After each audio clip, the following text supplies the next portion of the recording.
एक छोटी सी गांव में एक 12 साल का आरव नाम का लड़का रहा करता था। उनका परिवार बहुत गरीब था और उनके पास रहने के लिए एक कच्चा मकान था। आरव के पिता खेतों में मजदूरी करते थे और आरव की माँ घरों में काम करके घर का खर्च चलाती थी। एक दिन आरव ने अपनी माँ को रोते हुए देखा। उसने देखा कि उसके घर में सिर्फ खाने के लिए 3 रोटियां हैं और परिवार में 4 लोग थे। आरव ने बिना कुछ कहे अपनी रोटी माँ और पिता को दे दी और खुद पानी पीकर सो गया।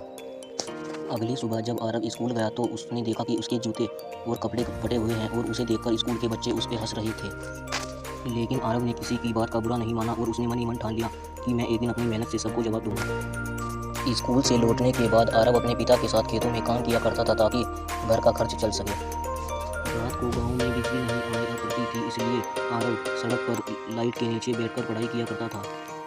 एक दिन आरव को उसके शिक्षक ने ऐसे पढ़ते हुए देखा और उन्होंने उसे कहा कि अगर तुम ऐसे ही मेहनत करते रहोगे तो तुम एक दिन ज़रूर सफल होगे। अगले ही हफ्ते स्कूल में घोषणा हुई कि पूरे ज़िले में एक छात्रवृत्ति परीक्षा होने वाली है और जो भी छात्र उसमें प्रथम स्थान पाएगा उसका पूरा खर्च सरकार उठाएगी।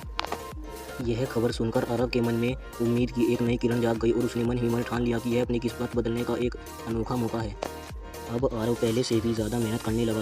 वो सुबह 4 बजे उठता, फिर स्कूल जाता और फिर शाम को खेतों में अपने पिता की मदद करता और फिर पढ़ाई करता।